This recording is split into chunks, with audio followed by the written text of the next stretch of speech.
Assalamu alaikum. This question is from non-Muslim, and the question is death penalty wrong according to the Qur'an, or can the government judge a murder to death if they follow the Qur'an, like the government?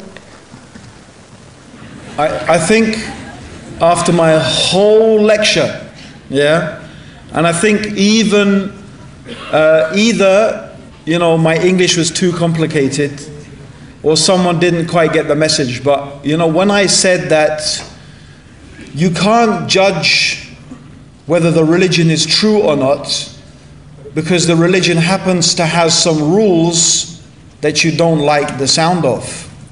Remember I said that? Yeah, I think you all know what I was getting at, right?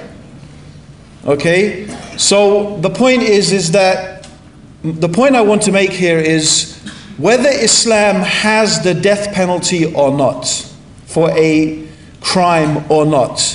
What has that got to do with the Qur'an and Islam being from Allah or not?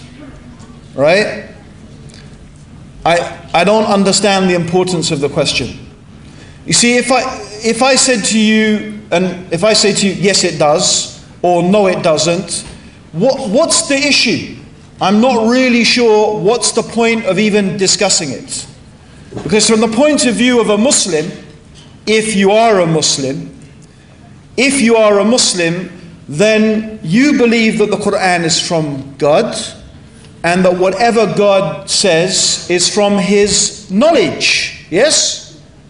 So whose knowledge is better? Your knowledge or God's knowledge? God's knowledge. You don't even have to be a Muslim to understand the logic of that. Right? Even someone who's not a Muslim can understand the compelling logic of the knowledge of God being far superior to even any collection of human individuals' knowledge. So the important thing here is that we have to assess, is the Qur'an from God or not? If you are a Muslim, and when I say a Muslim, if you're actually a person who understands that being a Muslim means submitting yourself to God, as opposed to a person who happens to be originally from Pakistan or Bangladesh or Somalia or Morocco or wherever, and Islam happens to be the religion of your people, and Islam for you is just, a bit of your culture, like you eat samosa as sambosa, okay? That, you're a Muslim, right? And, you may think that female genital mutilation, forced marriage, marrying your cousin is part of Islam, even though those things have got nothing to do with Islam. You may think it is because you don't know the difference between Islam and culture. And then you may think that when you come to Norway, that you can just sort of fit Islam and sort of have a sort of Norwegian version of Islam, right? And just fit that into, as a Muslim, of course, we're going to always respect the laws of any society in which we live. That's part of what Islam demands from us as Muslims living in a land that's not the Islamic land. There's a difference between that and what I actually say. No, if I'm a Muslim, what God says, I accept it. Now, if this is strange, I would like to refer everybody, even if you're not Muslim, I'm sure the story of Abraham or Ibrahim is very familiar to you. Yes? Now, Ibrahim is given in the Qur'an, or Abraham is given in the Qur'an as a paradigm or as an example for every true believer. And the Qur'an says, who turns away from the deen or the way of life or from the understanding of Ibrahim except a fool? Now, Abraham was ordered by God to kill his own son. True or not? I think everyone knows that story, right? So what did Abraham do? Does he obey God or disobey God? Okay, he obeys God. Now I'll ask you to logically justify that for me, please. Give me the logic. What's the logic behind killing your son?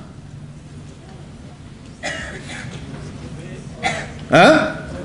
Yeah, there is no logic except that that's what God told me to do. That's the only logic there is. And in fact, by the way, that is the supreme logical conclusion. It's the most logical conclusion. If the one who created the whole universe, the one who is going to determine what is going to happen to me for the eternity of forever, for the eternity of the life after, as well as the one who has complete control of every single thing that is going to happen to me in my life, a sensible, logical person would do whatever it takes to seek the pleasure of this creator and not to displease this creator. Right? So that is the basis. So I really, unless the one who actually wants to ask the question will come and ask and discuss, that's my answer. My answer is, let's not get caught up in whether the Qur'an says this, and I could give a whole long list, right? Chopping the hands off thieves, stoning adulterers and adulterers to death, the punishment for adultery, for homosexuality, for highway robbery, for drunkenness, for taking drugs, for dealing in drugs, you know, and a whole range of other things that Islam has. The question is, okay, all of these things, all of these issues that people have about Islam, but my question is, what has that got to do with the issue of whether the Qur'an is from God or not? What's it got to do with it? Because you know what, I will tell you, if this book is not from God, if Muhammad sallallahu alayhi wasallam is not the prophet of God, why do I want to follow it? Why? Why do I want to pray 5 times a day and fast Ramadan and not eat and drink anything from dawn until...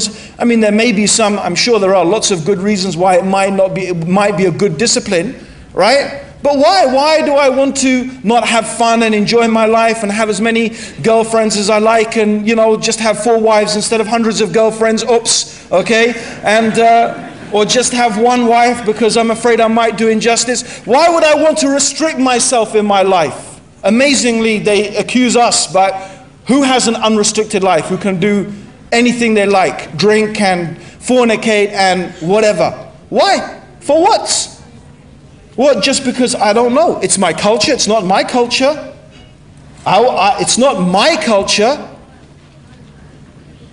No, I follow this for one reason. Because I believe this is from God. If this is not from God, I have no interest in, okay, then I would say, Muhammad, you know, he was a nice guy, he was a clever guy, he was whatever. I'm sure the Qur'an has some interesting things to say, and so do lots of other books. But why would I follow Islam? I follow it because I believe it's from God. That is the important question. Is this book from God or not? That's the issue we need to address. That's the issue we address today. That is what I thought I gave some pretty conclusive, rational reasons for an intelligent person to believe that the Qur'an is from Allah. Okay, thank you very much, Abdur-Raheem. Jazakallah khair. I think that probably wraps that question up.